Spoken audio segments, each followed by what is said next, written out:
And I don't know what the hell I just watched. I know. That's one of those games where if you win, it's fun to go back and watch all the ridiculous stuff that happened, and if you lose, you never watch it again. Oh no, Kenny! Kenny? Kenny?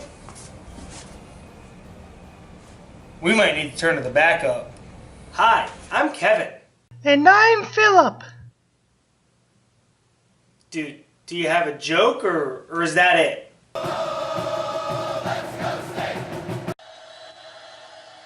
second down, Moore. First down at the 10. Breaks a tackle. Moore to the 5. Moore to the end. Yes, I just showed you a play from the Appalachian State game. And that's because once Appalachian State got the first down on that play, I was screaming, let them score, let them score. Because if he scored, that gave our offense plenty of time to come back and do a game-time touchdown. Whereas if he would have gotten tackled, then Appalachian State could have ran the clock to less than a minute, kicked a field goal, and not given us much time to respond. Point being, I was so confident in Trace McSorley and our offense that I really wasn't too worried that they scored. I wanted them to score because I knew we were going to respond and I knew we were going to be okay. Let's fast forward a few weeks. And it's a fumble to tricky Penn State. And it's So sure, Iowa just recovered that fumble, but Penn State's still up by 10 points in the fourth quarter. Like, a normal, sane person wouldn't panic, wouldn't worry. They'd be like, yeah, we're fine, we got this. Except, here's how I watched the rest of the fourth quarter of this game. But wait, how were you able to see if you were laying down in the stands? I didn't actually watch the rest of the fourth quarter like that. Oh, well wait, then why did you say you did? It's called a joke. I was just trying to be funny. But lying is never funny. But whatever, let's just go to the next segment. Now I want to break down this goal line interception we had in the fourth quarter. That play was awesome. Yes, of course it was an awesome play. That's why we're going to break it down. Now there's multiple things that happened on this play.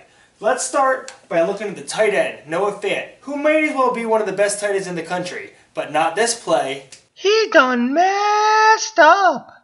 Yes, I know. That's what I'm gonna try and explain that here. Like, you're not supposed to interrupt me like this. This isn't how this works. Okay, now the reason there was some confusion by Fan is because the quarterback was killing the play. You shouldn't kill. It's a bad thing to do. Fine. You want to run the show? Then you run the show. Here comes a jolly good run. Wow, that was a jolly good run. Here comes a jolly good throw. My, that was a jolly good throw. Here comes a jolly good touchdown. My, that was a jolly good touchdown. Don't you think? Okay, I see what you're doing here. You need to do more than just showing highlights. But they're all jolly good plays. Yes, of course they're good plays, but like any kind of show can just show highlight plays and be like, oh, that's a very good play. But what we're trying to do here is like show them things that they might not notice during the game or something that's like funny or unique. Do you have anything like that? Good, jolly good. I need to go talk to somebody. Listen, I know it hurts. I know it's painful, but I believe in you. I believe in you, Kenny, and I need you to dig down right now, and I need you to save this show. Can you save this show? Hee-haw. Can you save this show? Hee-haw. Let's go save it. Are you ready to watch the best play of the game?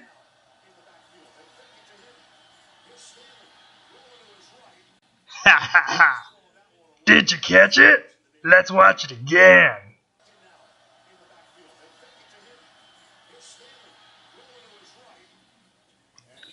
Did you see it that time? Ha ha ha ha! Ha ha ha ha!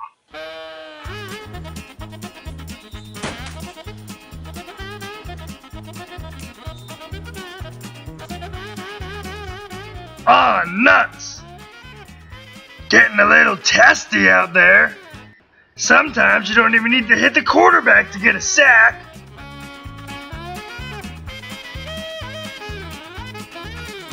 Hey, Kenny, you nailed it. That's a wrap from you. Thanks, though. So yeah, we need to talk about these two Iowa insane fourth down plays. But first, a little background information.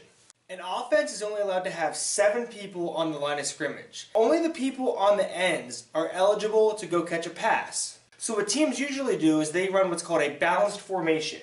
So they'll have a center here that's snapping the ball, they'll have 2 linemen on either side, and then they'll have either a tight end or a wide receiver split out wide. And you'll see that there's an even number of players on both sides of the center, thus it's a balanced formation. But every now and then you'll see a team line up in an unbalanced formation. And when this happens, instead of having your 2 linemen on either side of the center, there's 1 lineman here, and then there's 3 on the other side. So the line is unbalanced. You have more players to the right side of the ball than you do on the left. And this is exactly what Iowa uses to try and trick Penn State on both of their fourth down plays. On Iowa's touchdown, they actually start out in a balanced look. Here's the center. So here you have the 2 linemen on either side of them, and then these are the 2 players that are on the line of scrimmage that are eligible to go downfield. 39 is actually lined up off the line of scrimmage, so don't worry about him for all of this. But this is number 90 right here. This is the person that catches the touchdown pass, and Iowa's entire play call is to try and disguise him to make Penn State try and completely forget about him. So watch how they do this. The first thing Iowa's going to do is going to shift. They're going to take this player, and he's going to go in motion to the other side of the formation, and that's going to take them from a balanced look to an unbalanced look. What also it's going to do is it's going to make this player ineligible to go downfield, but all of a sudden number 90, who at first wasn't eligible to go downfield to catch a pass, is now eligible. Here comes the motion. Now they're unbalanced. Number 90, even though he's only 2 spots over from the center, is now eligible to go downfield and catch a pass. The other thing they do to try and create confusion is this player is just going to run straight backwards. And that's pretty much to take this guy that's covering him to not drop back. They want this entire space of the field to be wide open for number 90 to just run in it. Another thing they do is they'll roll the quarterback over to the right. That makes the safety shift over and run with him, again creating space here. And then lastly, number 90 actually blocks for a few seconds before releasing downfield. So let's watch it.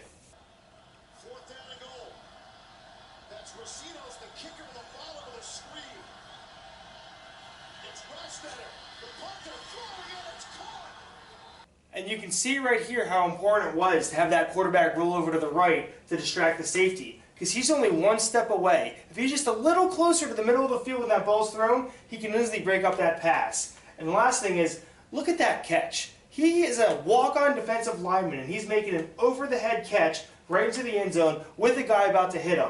I mean, I'm not even mad. That play is just kind of impressive. Here's the fourth down play right before halftime that leads to Penn State's field goal. And they're going to run pretty much the exact same thing they ran before. Except this time, it's this player here, number 38, that they're trying to hide that they want to get for a wide open pass. Once again, they start out in a balanced look. So number 38 right here, he's actually not eligible to go downfield. But what they're going to do is they're going to motion this lineman all the way over to the other side. And then watch what they do with this receiver. They try and step him up to try and act like, oh yeah, he's now on the line of scrimmage, which would make him ineligible. But when he steps up, he doesn't step up far enough to actually be on the line of scrimmage. So once again, what they're trying to do is have Penn State just completely leave him uncovered. Now when the ball snapped, he's going to run all the way downfield to try and clear out any of the defenders. And number 38 here actually drops back 3 yards into pass protection, acting like he's blocking until he releases to go out for a pass. And honestly, when you watch it, he looks like he's wide open. But the Iowa player doesn't throw in the ball. Maybe Penn State has a safety that's right on the edge of the screen that I can't see, but for all intents and purposes, it looked like he should have thrown the ball to 38, and it looks like he was wide open. Let's watch the play. Here comes the motion. See, he's not on the line of scrimmage, which means he can go out for a pass. Look how far back he dropped, and look, he's wide open. I don't know why he didn't throw it to him, but I'm sure glad he didn't. And finally, of course, we have to watch the biggest play of the game, the goal line interception. Now when I hit play here, the first thing to watch is Nate Stanley. He's waving his arms like this. And what I think that that's signaling is a kill call. What a kill call usually means is that a team called 2 plays in the huddle, with the idea that they'll run the first unless the quarterback sees a defensive alignment that he either likes or doesn't like, and he'll say kill, kill, kill. And And what that means is you kill the first play call and you're actually going to run the second play call. The problem that Iowa ran into is that there's only 4 seconds left on the play clock and that the crowd is really loud. So it could be hard for him to communicate what he's trying to say to a receiver that might be, oh, I don't know, all the way out here. So what you'll see is Iowa's tight end here turn to the receiver and try and tell him, kill, kill, kill. He's trying to relay the call across. But he's doing that as the ball gets snapped. So instead of running his route, he just stands there, not even knowing that the ball snapped. And as we'll see, that plays a huge part in Penn State getting the interception. The Iowa play call was always meant to go to the running back right here. He's just going to run a little route over into the flat. And the idea is that both of these receivers are supposed to run off their people into the end zone, creating room for him to catch it and run to the end zone. But Penn State linebacker Cam Brown actually blitzes, and he gets some pressure on the quarterback, which causes him to lead the running back too much. And normally, the ball would just safely land on the ground as an incomplete pass. But because this tight end never ran his route, Nick Scott is still sitting around the goal line. Normally, he would have already dropped back into the end zone in the coverage. But because he's still standing there, the ball comes right to him, leading to an interception that pretty much wins Penn State the game. There he's trying to say kill, and then he tries to signal up there, but the ball snapped, overthrow, interception. Let's watch it again because why not? That's Fan to slot. Fan wasn't ready. Fan didn't see who snapped the ball and it's picked off. Nick Scott with the interception. That's all the time we have for tonight. And it's a real shame because that game was so insane. I had like 5 more segments I wanted to do. I never got to break down Trace McSorley's touchdown run. I could have done an Always Be Coaching segment when James Franklin iced his own kicker. And hell, I even had plans to show every single safety from every single Penn State-Iowa game since 1999. Hey! What? Was this a good show? Yeah, I thought it was a really good show. Then why don't we end it before we blow a fourth quarter lead? Damn it, Kenny.